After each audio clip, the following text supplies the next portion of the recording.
Meet Shelley Lubben, wife, mother of 3, ex-prostitute, drug addict, and alcoholic.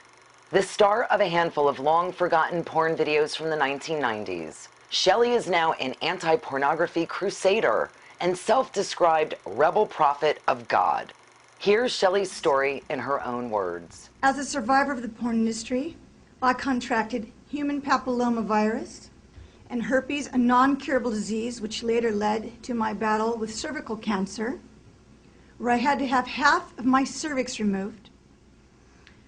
I also battled with severe anemia due to the hemorrhaging I experienced for 12 years. In fact, I'm still battling with damages to my reproductive organs. I have suffered much at the hands of the porn industry. But after 8 long, hard years of recovery, and by the grace of God Almighty, I escaped that hell, and today I'm here, a mom of 3 beautiful daughters, married to a wonderful man, a godly man who stuck by me in my horrible recovery. I had the perfect life. I want you all to know that the last thing I want to do, people, is talk about porn. But my compassion for those people who are in modern day slavery right now. I was overwhelmed, and so I went back to the industry and I began to reach out to them. And of course, I've been called every name in the book you can imagine. But that didn't stop me, and I founded Pink Cross Foundation, a nonprofit organization that reaches out to adult industry workers, offering help, a way out, education, friendship. We go to the porn conventions, we go to nightclubs, and heck, I've even sang porn star karaoke to them. That's Shelley's version, and there are many who dispute it. But who is Shelley Lubben? How did she get here? And what the devil does she want?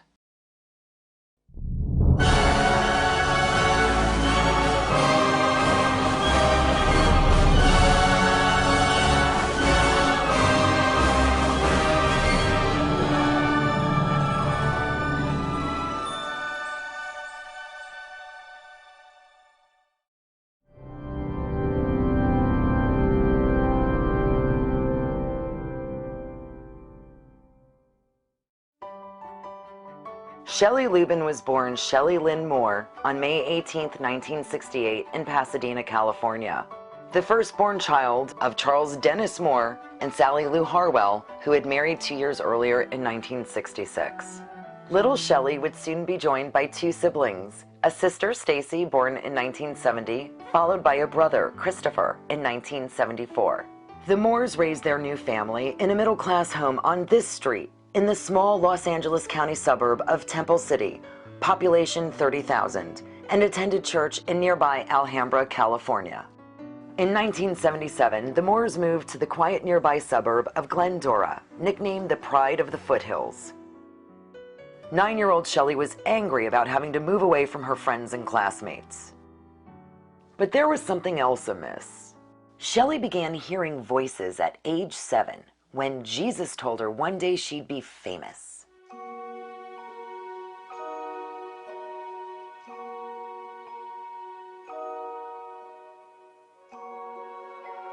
By age 9, her parents had stopped taking her to church. According to Shelley, her own mother called her very peculiar. But that wasn't how Shelley saw it.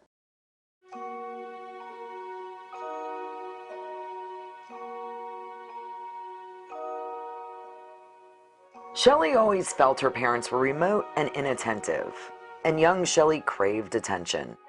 She dreamed of the loving, idyllic home life she knew she deserved.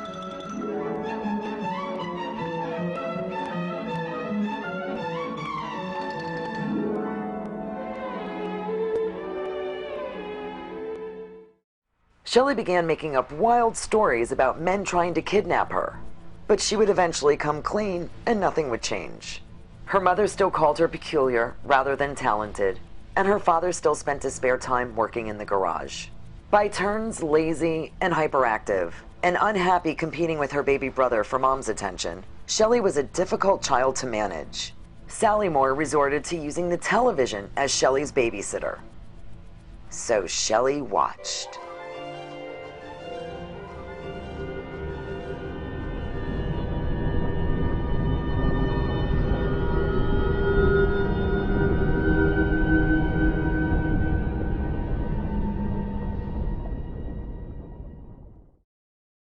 I would say I noticed in 8th grade I was always kind of a fat, ugly kid with glasses, and I had lost a lot of weight because I had joined the drill team in high school, and I got contacts, and boys started paying attention to me, and it felt so good to have the male pay attention to me because I wasn't getting that fatherly attention. And next thing you know, I was just looking for love. And in senior year, I was getting all C's and D's and actually closer to F's, and I was cheating. I cheated my way through high school. I officially do not deserve my high school diploma, but that's how smart I was. I could cheat my way through. I was a nightmare as a teenager. So I began having sex, smoking pot, drinking alcohol, just partying. And my dad basically said, listen, if you don't get your act together, I'm going to kick you out. And I was about 18 years old, almost 18. But Shelley didn't stop. She had her driver's license suspended for reckless driving and was caught stealing from a local store.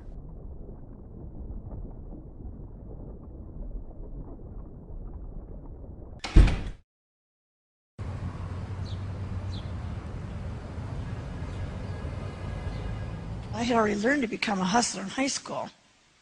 So imagine what I learned on the street. Now I'm a con artist. Now we're learning how to rip men off, how to get their money. The madam taught me how to manipulate and con men out of every last dollar, how to get exactly what I wanted from a man. And I loved it because I got all the attention I ever wanted. I got all the attention I ever wanted. I loved it because I got all the attention I ever wanted. When you get down to the nitty-gritty, here we see the two things that were, and to this day remain, the two most prominent points on Shelley's personal compass: money and the limelight.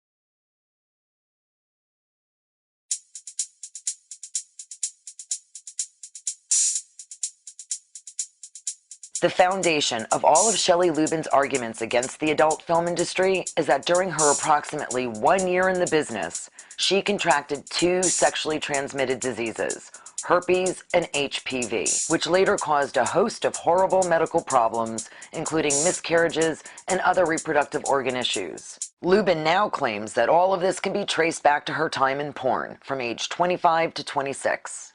I caught up with Shelley when she was a guest at the UCLA School of Law panel on condoms in the adult film industry. And I raised the issue of her having been a prostitute for 6 years prior to getting into the porn industry. And what she said was this: I never got an STD until I did porn. Is that because sex as a prostitute? I had protected sex as a prostitute. The problem is that same month she'd been a guest on the Howard Stern show, and she admitted that condoms leak and break, and that she once had a client bleed on her face from his penis.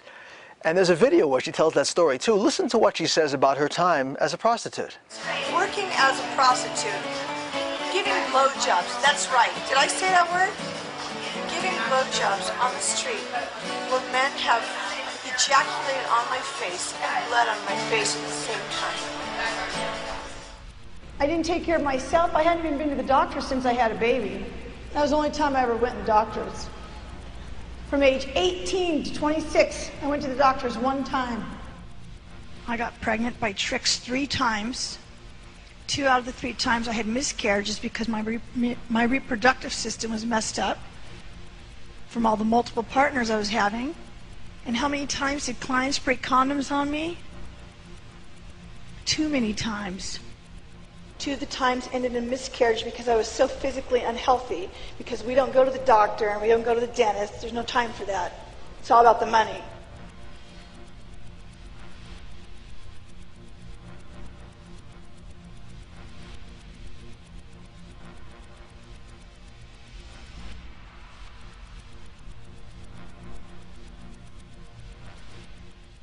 I was diagnosed with high-risk HPV when resulted about 5 years after the industry, so I walked around without even knowing that I had this.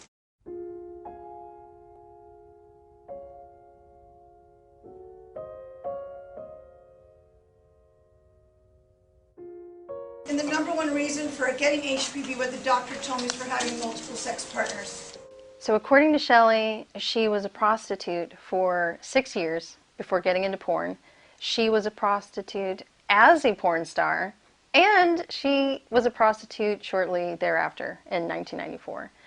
And that's not multiple partners.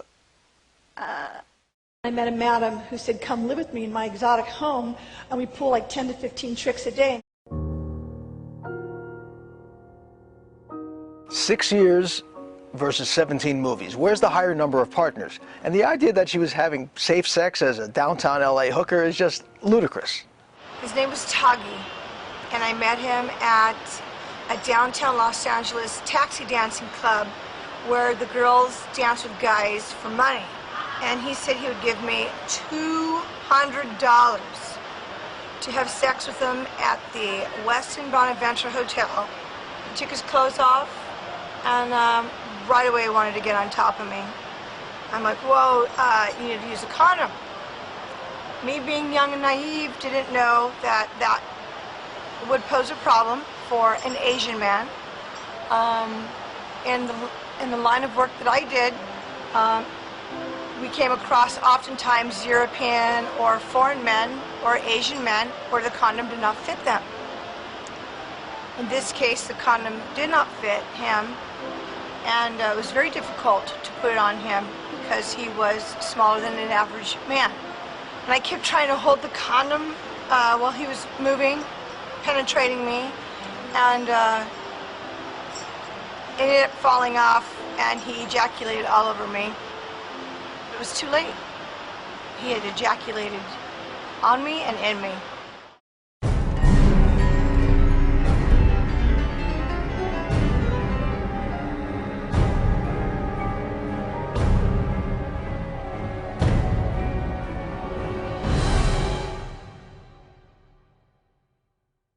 I was pregnant, I told him, but he was a drug addict himself, and he was crazy, and he was a crazy Chinaman, and so he threatened me that he was going to take the daughter away from you. And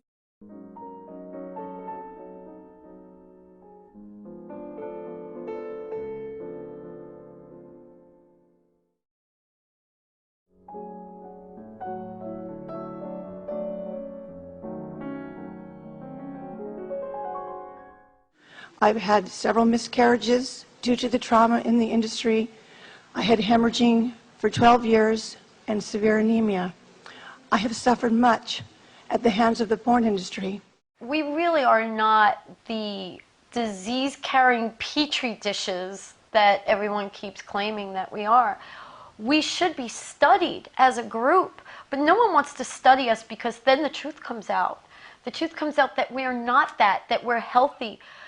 Yeah, we catch things. Let me tell you something. You think you're not catching things at home? I have friends that are married to the same man, the first man they ever slept with, and all of a sudden they get a disease. I wonder where that came from. They didn't do anything. So what is it that you're trying to claim? That just because we do this? No, but we're very aware of our bodies. I can tell you right now, any change in my body in any way, shape, or form, I know within an hour.